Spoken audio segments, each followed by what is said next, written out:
Okay, so this is going to be my first commentary of this deck, of this quest lock deck, which I actually think is really interesting. Seems really fun to play, but I have played no more than 100 games total with the Warlock class, so I'm very inexperienced. Hopefully you guys can give me some tips along the way, let me know how I'm doing, but I'm going to be reviewing these plays just to see if, anything I can notice off top that I can be doing better. So to start, I like this mulligan. Definitely looking for the questing explorer, definitely looking for the plot twists, definitely looking for an acidic swamp ooze against the warrior, especially because as I've played a few more games, I've learned that a lot of warriors are now playing wrenchcaliburs, and wrenchcaliburs just totally annihilate this deck. So you really want to get that ooze as soon as you can, because if they corsair cache out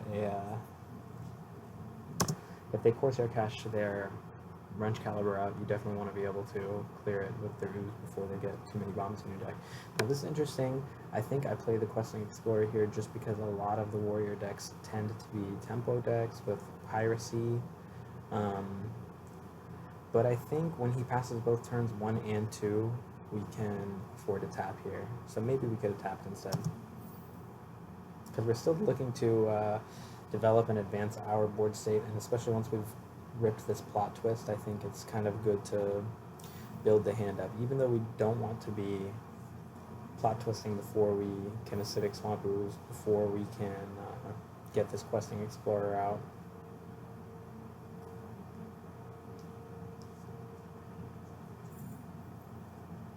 But he played the shield block, so he's not as aggressive of a warrior, it seems. This is really nice.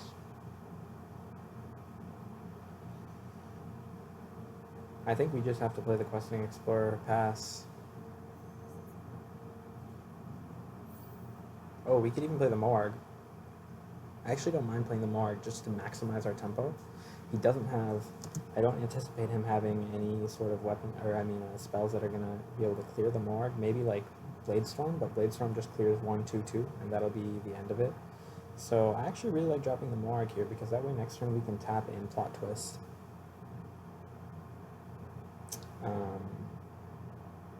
And, if we want, we can even ooze if we have to. I really don't want to get rid of the ooze, is the only thing. So I kind of want to chill. I think I like playing this tempo Morg, especially since we've committed to having a big board early game and putting some pressure on him. I think this is pretty good. Good way to continue this. Force out a risky skipper and an armor smith. That's pretty good. We always have our dark skies. He just had to do this just to draw. So he's letting us know that he's feeling like he's under some pressure from this board that we've developed here.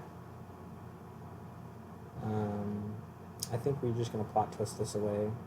We haven't seen any sort of weapons. He probably doesn't have a weapon, or he wouldn't have wanted to battle rage last turn. He would have probably rather have played a weapon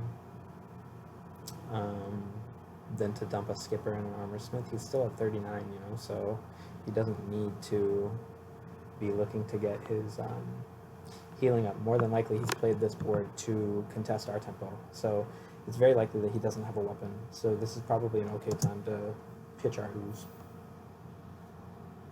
Abyssal Summoner is a really good card for next turn, though, especially since he's buckling to the pressure.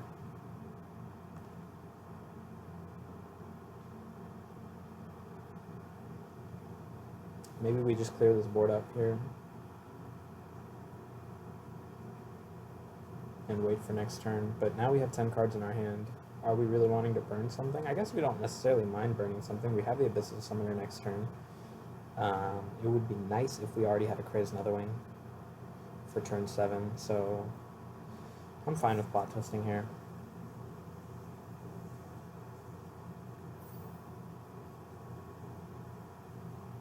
Oh, great, we have a Mortal Coil as well for the 1/2. Let's use that. And then we can save our 2/1. Yep, this is great. Now we have the second Mortal Coil. with our Moarg still up. We don't have our turn 6 play. This hand is even worse than the last hand was, unfortunately. But he's now played both of his risky skippers.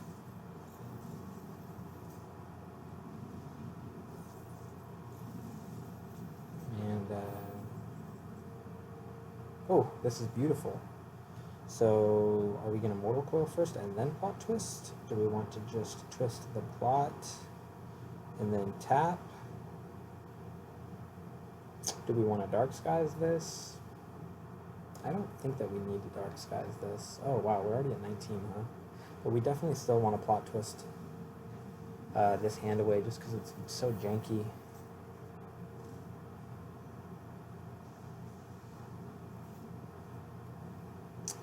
Maybe this isn't the turn to plot twist. We do have the Rain of Fire, which clears up his board. I think that's fine to clear the board and then to tap. And if we don't like it, we can twist.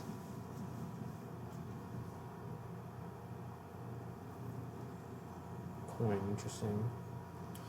We could coin Sense Demons. We could honestly even play out the Zephyrus. Although at this point in the game, it's very likely that we're going to, with 13 cards in our deck, it's very likely that we're going to last long enough to activate the Zephyrus, especially since Sense Demons always gets us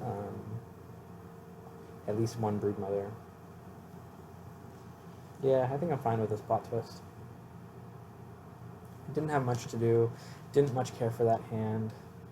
Let's just get some threats. That Abyssal Summoner is looking very nice and juicy.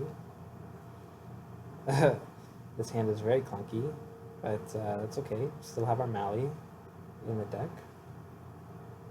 Still have a Broodmother in the deck. Still have the second Abyssal Summoner in the deck. There can't be too many pirates in his deck for this Ankar to be worth destroying with a Ooze if we were able to draw it, which we have drawn it. I don't think we need to play this Ooze right now. I think I'd rather play the Abyssal Summoner still. Just keep that pressure up on him. I think we can save this Ooze for Corsair Cash.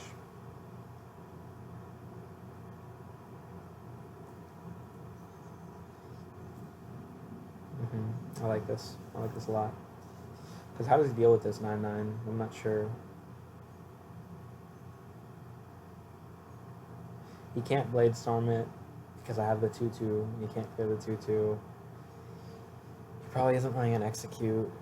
Maybe his Bloodboil Root, but it only has 5, so he still needs 1 damage from somewhere else. Did they play Brawl?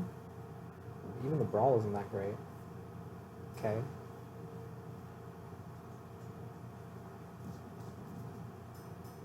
Pretty good for him. Works out nicely. Let's see how many more pirates he has in the deck. He's out. So now even Horde Pillager isn't that dangerous to us. Probably just Broodmother and tap.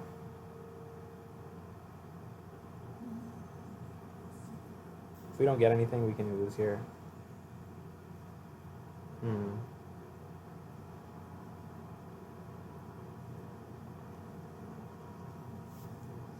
I guess we don't care. Our Zephyrus is probably going to be live here. Our DQ is probably going to be live here. And now that he's Corsair cached, we are paid off for not having played that Acidic Swamp his last turn. Oh my gosh, and he has the wrenchcaliburs too. Oof. Oof, oof, oof, oof, oof. This is great because we won't let him get 2 into the deck. That doesn't feel good.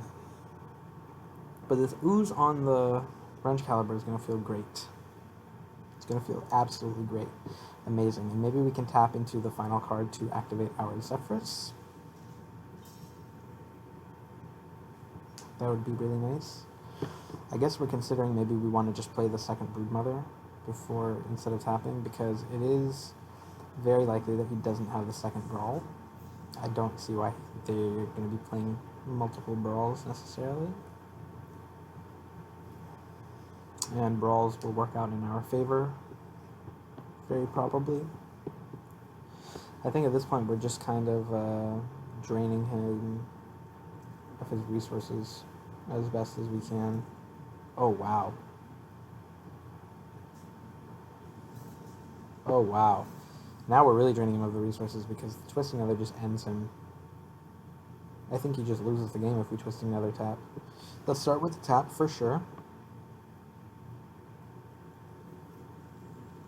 Coin, oh my god. What is this?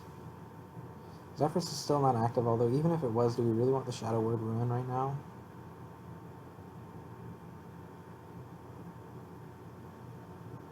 I think we just Twisting Nether this board. Like, what are the other threats that this warrior has? I'm not sure what else is in his deck.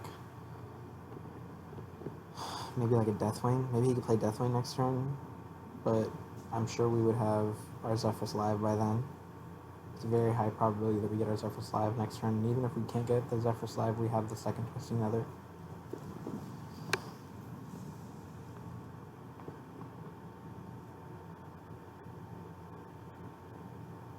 He only has 6 cards. He only has 1 bomb in the deck. We can Nether Breath, Craze Netherwing this board.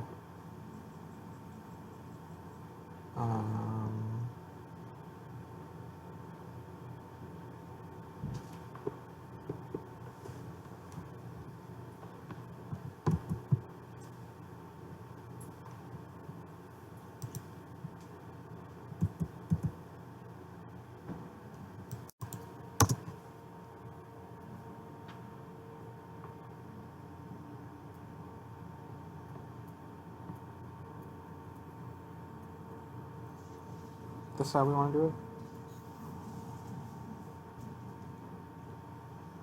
Tap.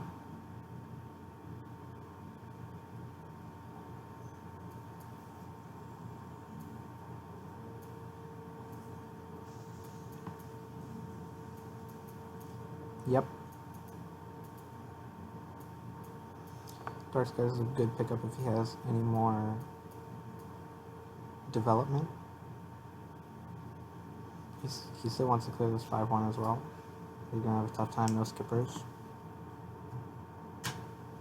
No weapons.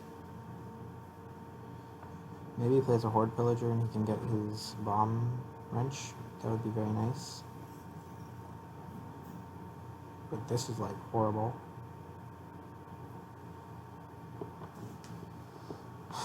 So he doesn't have much else to do except lose now.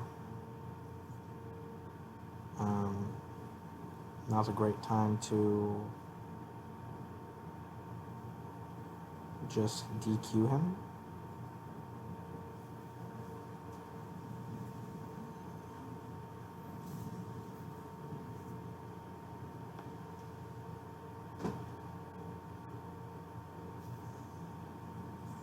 Kind of stinks that we have to overload too, because it would have been nice to Alex him next turn and just eat him.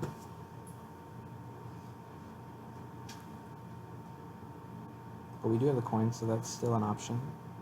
But it would have been nice to be able to Alex coin Netherwing, Nether Breath, and that would be the game.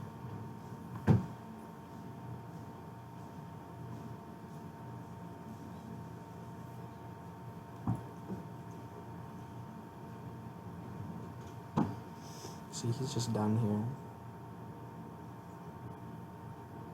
And there's just nothing left for him in this world.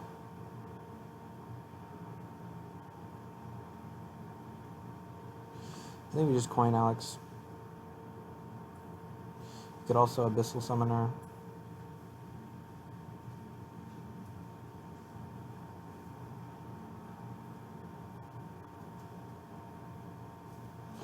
Yeah, this is probably fine too because we can't clear the armor enough to do any damage to his face, so it's not as if we're doing much by Alexing him this turn. We don't need to tap. I guess we're assuming that we're not going to win in the next 2 turns, but I think we will. I mean, next turn, yeah. I think we'll win in the next 2 turns, so this is probably okay. One of those cards is a bomb. It would have been nice to keep our hand full. Now we have 2 bombs in the deck, and our Zephyrus is no longer active, but it will be once we tap, so that's fine.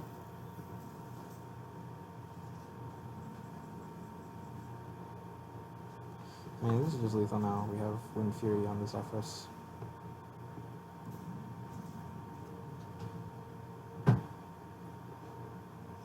Selfless Wind Fury will end the game. Also, Alex Straza would end the game. Too many ways to end the game. Just like that. Even Inner Demon ends the game. Even Gorehall ends the game. Yeah. This time we just starved them out of resources. We were able to deal with the wrenchcaliburs when we needed to. But as you can see, it gets kind of tough with them. So maybe instead of playing this like a control game, it's better to play a little more aggressively. I think we played this game really well, though. I think we starved him out of resources effectively. I think we played high tempo early game and forced him to misuse some of his key resources like his risky skippers. I think we were fortunate enough that he wasn't able to draw any of his weapons until later in the game. And I think that we were able to apply the pressure in the mid game with the Abyssal Summoners and the taunts, Broodmothers and things like that that we needed to kind of keep him away from doing things that he wanted to do.